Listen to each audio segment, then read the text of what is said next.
नमस्कार, मैं हूं आपके साथ आयुषी ओझा। आप सभी दर्शकों का अन्नदाता कार्यक्रम में स्वागत करती हूं। हमारे देश का किसान जन का पोषक है, वह श्रम का देवता है, अन्नदाता है। उसमें ही भारत की आत्मा निवास करती है। ऐसे ही किसानों की प्रगति के लिए हम खेती बाड़ी से जुड़ी हुई बहुत सी नई लाभकारी जानकारियां हर रोज सुबह लेकर आते हैं। तो चलिए कार्यक्रम शुरू करने से पहले देखते हैं क्या है आज के अन्नदाता में।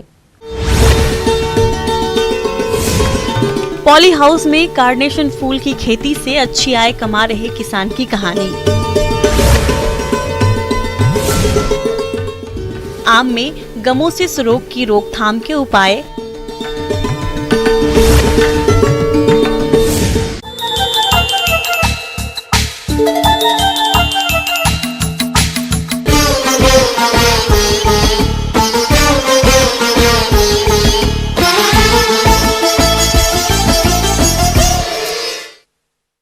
कृषि के क्षेत्र में आज नई नई तकनीकों का विकास हो रहा है, जिसे अपनाकर किसान अच्छी आय ले रहे हैं। आज हम आपको लेकर चलते हैं हिमाचल प्रदेश के जिला सिरमौर, जहां ऐसे ही एक सफल किसान वीरेंद्र सिंह पिछले कई सालों से पॉली हाउस में कार्नेशन फूल की खेती कर रहे हैं और इससे वे अच्छा खासा मुनाफा कमा रहे हैं। तो आइए मिलते हैं इन्हीं से और जानते हैं इनके अनुभवों को।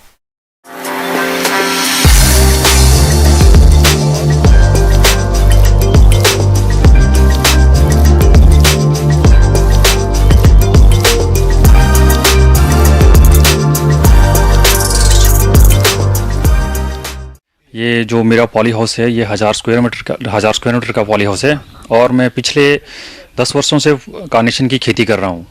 और हमने जो वैरायटीज़ लगाई हैं, जैसे कि हमारे पास रेड में है रेड ग्लो, और ऑरेंज में सनसेट है, वाइट में वाइट वंडर है, और हम लोग मल्टी कलर भी इस्तेमाल करते हैं। हमारे पास तो 8 वैरायटियाँ हैं। राइजन शाइन की भी वैरायटियाँ हैं जिसमें कि 8 कलर हैं। हम रानी कलर में विजिट कलर लगा लेते हैं, और इसमें हमारे पास स्टार वैरायटी है, मलगा है, और एक हरमन वैरायटी है। तरह की वैरायटीज़ हम लोग इसमें ग्रो कर रहे हैं। और हमने इस पॉली हाउस में ये जनवरी में प्लांटेशन की थी, और हम एक बेड बनाते हैं 140 सेंटीमीटर का। 140 सेंटीमीटर के बेड में हम लोग 6 प्लांट लगाते हैं, और इस पॉली हाउस में 1000 स्क्वायर मीटर में 20,000 प्लांट लगता है। हम लोग इसमें फर्टिगेशन के लिए हम वाटर सोलेबल फर्टिगेशन डालते हैं, जो कि हम ड्रिप इरीगेशन करते हैं। हम लोग इसमें फर्टिगेशन वीकली करते हैं, जिसे हम कैल्शियम नाइट्रेट करते हैं, 19-19 करते हैं, 13-0-45 है, 12-32-16 है। और इसके अलावा हम इसमें बोरॉन जिंक डालते हैं, और वो डालते हैं उसको स्प्रे के माध्यम से। और प्लांट लगाने के बाद उसका हम 21 दिन के बाद डीशूट करते हैं, जैसे कि हम ऊपर से उसका बड तोड़ देते हैं। और उसके हम लोग लगभग 2 महीने के बाद हम पहला नेट लगाते हैं, जो 6 इंच के बाद। और फिर हम हर 6 इंच के बाद हर 15-15 दिन के गैप में नेट लगाते हैं। कार्नेशन की एक शाखा पर एक से अधिक कलियां आती है, जिसमें से एक को छोड़कर सभी को तोड़ दिया जाता है, जिससे एक कली की क्वालिटी अच्छी होती है, जिस कारण उसकी बाजार में अच्छी मांग रहती है। किसान भाई कार्नेशन फूल की फसल में कीट रोगों के नियंत्रण के लिए फसल पर रासायनिक दवाओं का छिड़काव करते हैं, ताकि इनसे होने वाले नुकसान से बचा जा सके। और हमारी क्रॉप ये लगभग 4 से 4.5 महीने में तैयार हो जाती है। जैसे कि आप देख रहे हैं, इस टाइम हमारी क्रॉप तैयार है। हम लोग इसको ब्रश कटिंग करते हैं। जब ये ब्रश की स्टेज पे आ जाता है, उस टाइम इसको हार्वेस्ट कर लेते हैं, और हार्वेस्ट करने के बाद हम इसको पैकिंग करते हैं। और पैकिंग करने के लिए हम लोग 20 स्टैम्प्स का एक बंडल बनाते हैं, और फिर उनको हम 60 बंडल एक बॉक्स में पैक करके मंडी के लिए भेज देते हैं। और हम लोग ये अराउंड द ईयर 12 महीने क्रॉप लेते हैं, और हमारे को इसमें 1000 स्क्वायर मीटर में से लगभग 5 से 6 लाख रुपए की इनकम पर ईयर हो जाती है।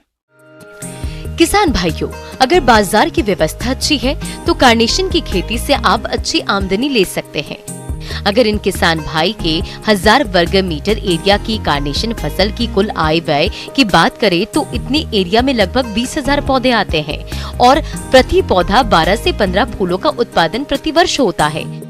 इस तरह कुल फूलों का उत्पादन तकरीबन 2,80,000 तक प्रति वर्ष होता है, और एक फूल लगभग 4 रुपए के आसपास बिकता है। इस तरह इनकी कुल आमदनी 11,20,000 रुपए होती है। जहां तक कुल लागत खर्च की बात है तो पौधों की खरीद, बेड निर्माण, खाद, उर्वरक, पौध सुरक्षा, ट्रांसपोर्टेशन और श्रमिक खर्च इत्यादि को मिलाकर 6 लाख रुपए कुल लागत आती है, जिसमें पॉली हाउस और ड्रिप की लागत शामिल नहीं है। इस तरह इन्हें 1000 वर्ग मीटर एरिया में औसतन 5,20,000 रुपए शुद्ध मुनाफा होता है। और इस पॉली हाउस में हिमाचल सरकार भी हमें 80% सब्सिडी देती है। प्लांटेशन करवाने के लिए भी गवर्नमेंट इसमें हमें 306 पर स्क्वायर मीटर के हिसाब से सब्सिडी देती है। हिमाचल सरकार हम लोगों के लिए इसमें बहुत योगदान दे रही है और बहुत सारे नवयुवक बेरोजगार इस धंधे को अपना के अपना रोजगार क्रिएट कर सकते हैं। किसान भाइयों, अब लेते हैं एक छोटा सा ब्रेक।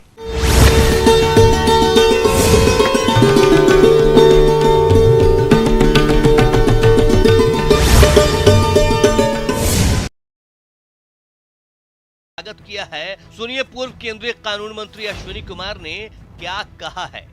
जब तक इस कानून के बारे में कोई अंतिम फैसला नहीं होता, तब तक लोगों के मानव अधिकारों का हनन इस कानून के तहत ना हो, ऐसा ही सुप्रीम कोर्ट ने सुनिश्चित किया है। सवाल है कि आखिर देशद्रोह से जुड़ा यह कानून जब अंग्रेजों के जमाने से चला रहा था, तो फिर कांग्रेस ने इसे अपने कार्यकाल में क्यों नहीं खत्म किया। इसके अलावा ये भी कि जब मौजूदा केंद्र सरकार 1200 से ज्यादा पुराने कानूनों को खत्म कर चुकी है, तो इसे खत्म करने से परहेज क्यों। बता दें कि ये कानून ब्रिटिश काल यानी 1870 में लाया गया था, जिसके मुताबिक अगर कोई व्यक्ति सरकार विरोधी सामग्री लिखता या बोलता है, ऐसी सामग्री का समर्थन करता है, राष्ट्रीय चिन्हों का अपमान करने के साथ संविधान को नीचे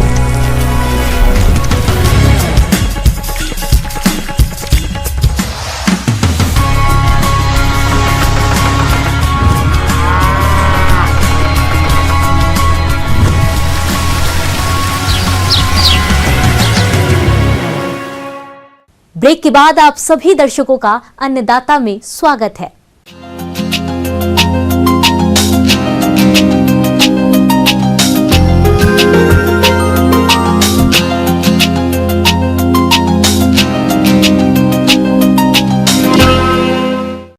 फलों का राजा आम की बागवानी करने वाले किसान इससे अच्छा खासा मुनाफा कमाते हैं, लेकिन रोगों की वजह से आम के बाग में अधिक नुकसान होता है, जिसमें एक मुख्य रोग है गमोसिस, जिसे गोंदिया रोग भी कहा जाता है।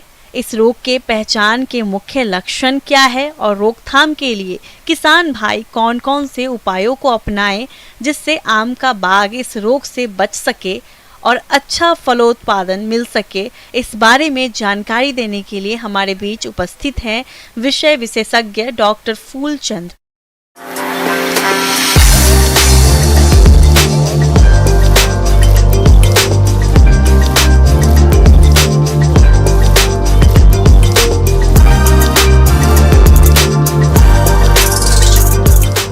जैसा कि आप सब लोग जानते हैं कि आम जो है फलों को राजा कहा जाता है और आम के बगीचे लगाकर किसान जो है बहुत अच्छी आमदनी प्राप्त कर सकते हैं। आम में ऐसे बहुत सारी बीमारियां पाई जाती हैं, लेकिन उसके साथ साथ एक गमोसिस नामक बीमारी देखने को मिलती है और यह बीमारी जो है मुख्य रूप से जो पुराने पौधे हो जाते हैं उसमें ज़्यादा मात्रा में दिखाई देती है और जो नए पौधे होते हैं उसमें जो है थोड़ा सा कम दिखाई देते हैं। यदि नए पौधे में इस तरह की समस्या दिखाई दे किसान भाइयों को, तो तुरंत अगर उसका उपचार हम कर लें तो निश्चित रूप से पुराने पौधे में इस तरह की समस्या देखने को नहीं मिलेगी।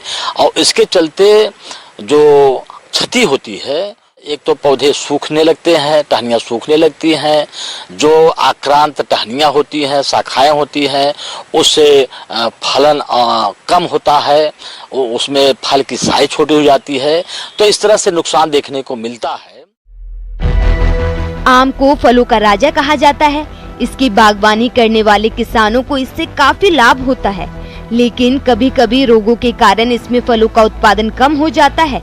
वैसे तो आम में कई तरह के रोग लगते हैं, जिनकी सही पहचान करके किसान यदि समय रहते नियंत्रण कर लेता है तो अच्छा फल उत्पादन मिलता है। आम में लगने वाला एक मुख्य रोग है गमोसिस, जिसे गोंद निकलना भी कहा जाता है। ये रेतीली मिट्टी में उगाए जाने वाले आम के पौधों में अधिक होता है। वैसे तो ये सभी तरह की मिट्टियों में हो सकता है। ये रोग तने और शाखाओं पर देखा जा सकता है।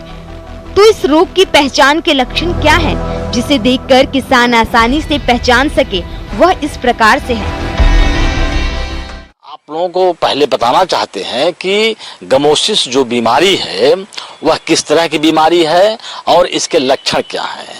तो किसान भाइयों, गमोसिस बीमारी जो है एक फफूंद जनित बीमारी है और जो शाखाएं होती हैं आम की, उसमें जो है पहले से हवा के माध्यम से जो फफूंद के जीवाणु होते हैं, बीजाणु होते हैं, वह जो है शाखाओं के छिलके पर आकर करके वह डिपॉजिट हो जाते हैं, जमा हो जाते हैं और उसके साथ जो है धीरे धीरे किसी भी तरह का कोई वहां पर घाव हो गया कीड़े मकोड़े के द्वारा, या आप प्रूनिंग कर रहे हैं, ट्रेनिंग कर रहे हैं बगीचे की, तो फिर वह जो है फफूंद जो है शाखाओं के अंदर घुस जाते हैं और अंदर घुस जाते हैं जब, तब जो है वहां से धीरे धीरे जो है आप देखने को पाएंगे कि टहनियों पर जो है गम जैसा जो है पदार्थ, गमी पदार्थ, लस्सा टाइप का पदार्थ जो है टहनियों पर निकलना शुरू होती है।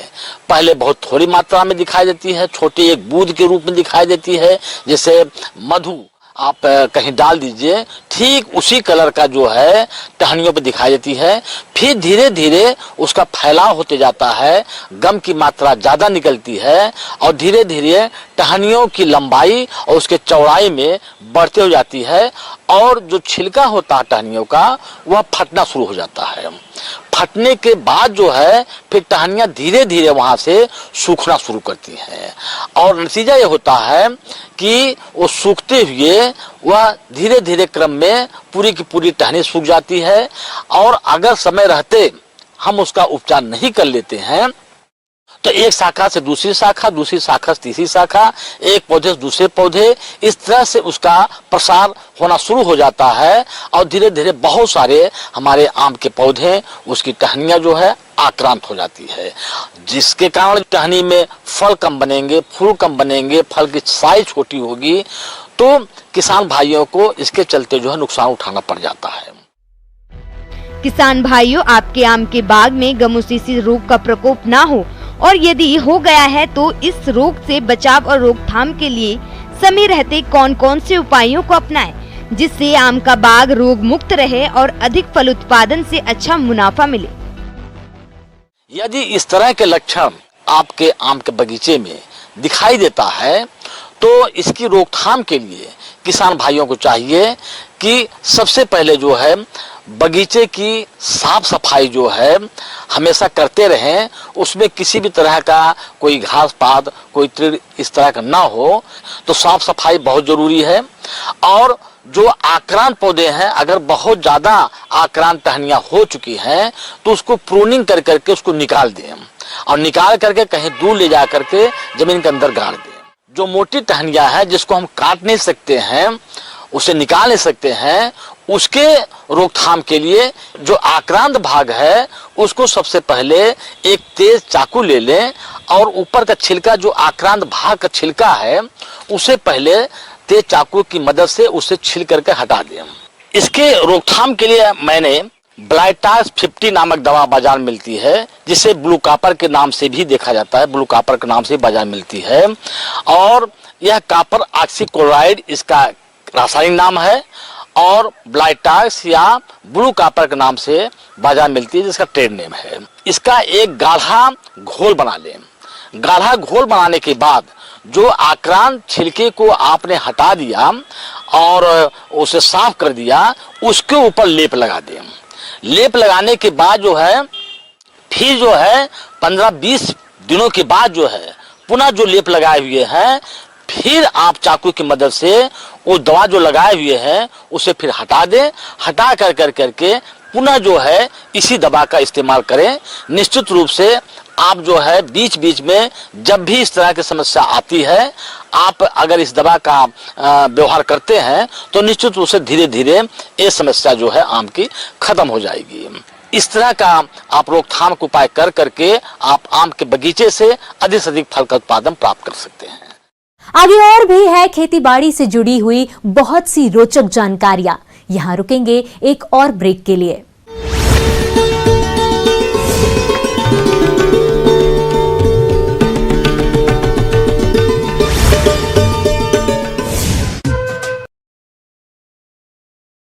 दिखाने की कोशिश करता है तो उसके खिलाफ आईपीसी की धारा 124A में राजद्रोह का मामला दर्ज हो सकता है। इसके अलावा अगर कोई शख्स देश विरोधी संगठन से अनजाने में भी संबंध रखता है या किसी भी प्रकार से सहयोग करता है तो वो भी राजद्रोह के दायरे में आता है। सुप्रीम कोर्ट राजद्रोह मामले की अगली सुनवाई जुलाई के तीसरे हफ्ते में फिर से करेगी, यानी कि फिलहाल केंद्र के पास कम से कम जुलाई के तीसरे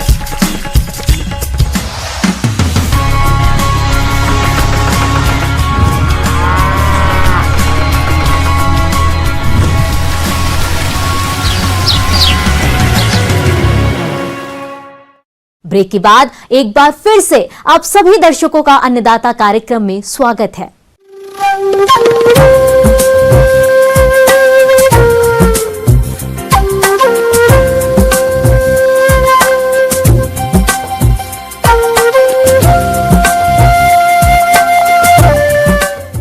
मौसम विभाग की रिपोर्ट पर साप्ताहिक कृषि सलाह इस प्रकार है।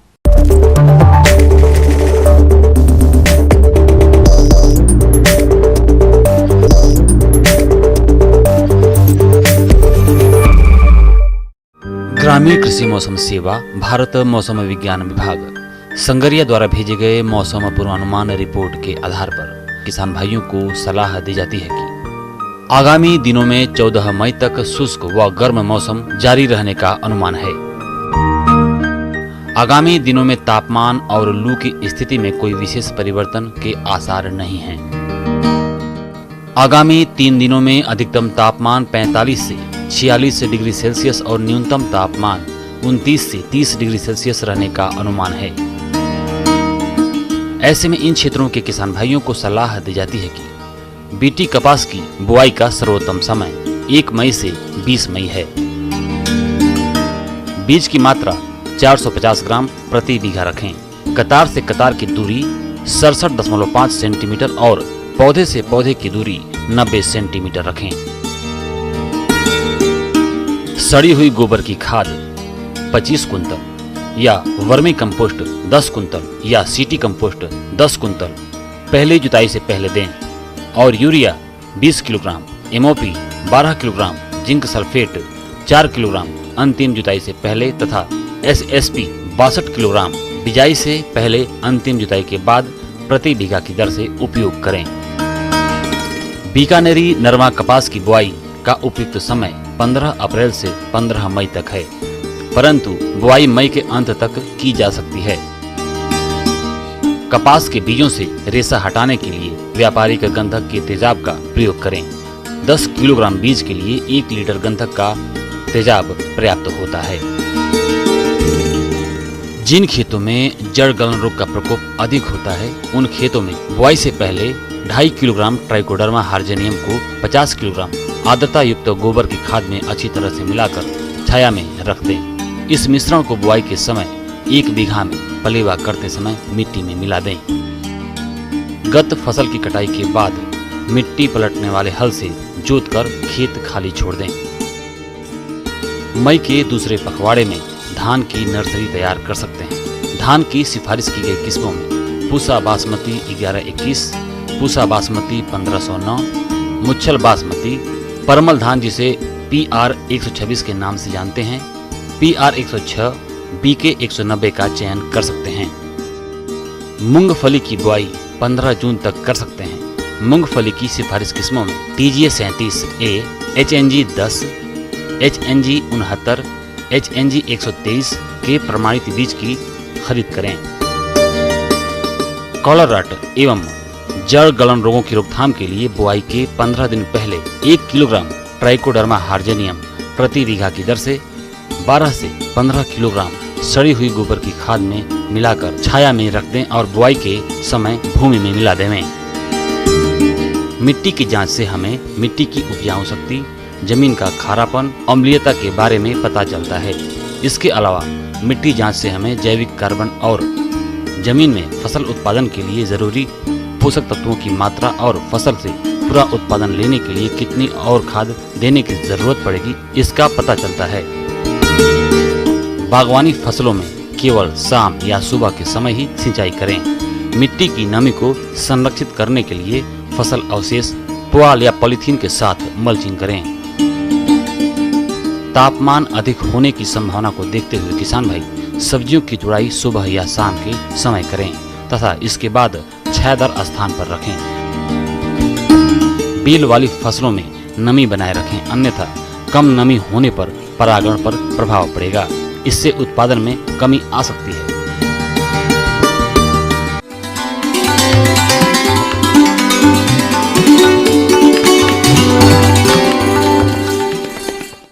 आइए जानते हैं अन्नदाता निशुल्क फोन के माध्यम से पूछे गए समस्याओं का समाधान।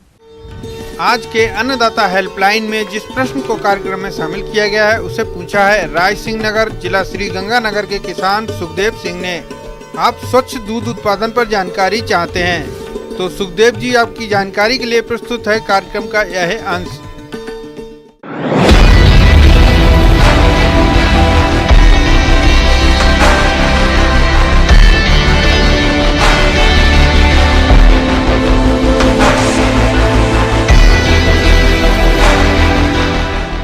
आज हम किसान भाइयों बात करेंगे स्वच्छ दुग्ध उत्पादन।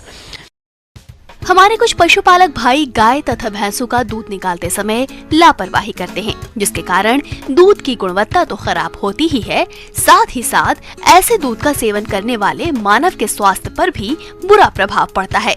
इसलिए आप दूध दोहन के समय कौन कौन सी सावधानी बरतें, आइए जानते हैं। स्वच्छ दूध उत्पादन के विभिन्न घटकों में सबसे पहला घटक है कि पशु की साफ सफाई कैसे रखनी है। सबसे प्रथम कार्य है जैसे ही लाएं उसके पहले हम उसको अच्छी तरह से साफ सुथरा कर लें और उसके एन के पास जो थन है उसके पास गर्म पानी से उस जगह को साफ करें। नीचे कुछ डस्ट कुछ या गंदगी छपी हुई है उसको करें और इसके पश्चात आपको साफ सूखे हुए कपड़े से पशु के थन को साफ करें। इसके पश्चात हम बात करेंगे कि जानवर का जो स्थान है वो कैसा होना चाहिए। जानवर के स्थान जो है साफ सुथरा होना चाहिए। दूसरे अन्य जो जानवर हैं वो आसपास के जानवर भी साफ सुथरे होने चाहिए या कहीं एक ऐसा स्पेस बनाना चाहिए जहां पर आप सेपरेट मिल्किंग कर सकें, जिससे कि दूसरे जानवरों का भी कंटामिनेशन ना आए। इसके बाद बात करेंगे दूध दोहने वाले ग्वाले की। ग्वाले को जब भी आप दूध दोहने के लिए बुलाते हैं सबसे पहले दूध दोहन करने वाले ग्वाले के नाखून कटे हुए होने चाहिए तथा उसे अपने सिर पर कपड़ा बांध लेना चाहिए। दूध निकालते समय धूम्रपान नहीं करना चाहिए। ग्वाले को पूर्ण हस्त विधि से ही दूध निकालना चाहिए। हाथों की गदेलियों में आसपास कुछ इस तरह के कटा फटा या कुछ ऐसा रोग ना हो जो कि आपके दूध दोहने के साथ साथ दूध में चला जाए। समय समय पर ग्वाले की भी हेल्थ स्टेटस देखना चाहिए। कई बार सर्दी खांसी और फ्लू वगैरह जो आती हैं बीमारियां उससे वो ग्रसित ना हो, नहीं तो वो कंटामिनेशन दूध में चला जाएगा। इसके बाद आपको जो ग्वाला है उसके प्रतिदिन के जो कपड़े हैं, जो सामान्य कपड़े हैं उससे अलग होने चाहिए। जब वो दूध दोहने आता है उस साफ सुथरे कपड़े होने चाहिए जो अलग रहें। इसके पश्चात बात करेंगे कि बर्तन किस तरह का होना चाहिए। जिस बर्तन में दूध दोहना है उसका मुंह छोटा हो तथा दूध दोहन से पहले उस पात्र की अच्छी तरह से धुलाई कर तेज धूप में सुखाएं और साफ कपड़े से पोंछकर ही दूध निकालें। दूध उत्पादन के पश्चात जब हम दूध कलेक्ट करते हैं, जब दूध हम ट्रांसफ़र करते हैं उस बकेट से, तो उस चीज़ में भी ध्यान रखना चाहिए कि दूसरे किसी व्यक्ति का हाथ ना लगे जो कि जिसके हाथ साफ ना हो और सीधे डायरेक्ट उसी व्यक्ति को ट्रांसफ़र करना चाहिए जिसके हाथ साफ सुथरे हैं। हाँ, बर्तन हैं उनको सेपरेट करके धुलाई करनी चाहिए। धुलाई करने के पश्चात 2 से 3 घंटे धूप में रखें। इसके बाद पलटा करके रख दें जिससे उसके अंदर का जो भी थोड़ा मोड़ा पानी बचा है वो पूरा ड्रेन हो जाए। और कोशिश यही करनी चाहिए कि ज़्यादा देर इसका भंडारण ना करें, दूध का और कंज्यूमर तक तुरंत पहुंच जाए। तो इसलिए इसकी व्यवस्था बनानी चाहिए कि तुरंत कलेक्शन के पश्चात वो तुरंत बढ़ जाए।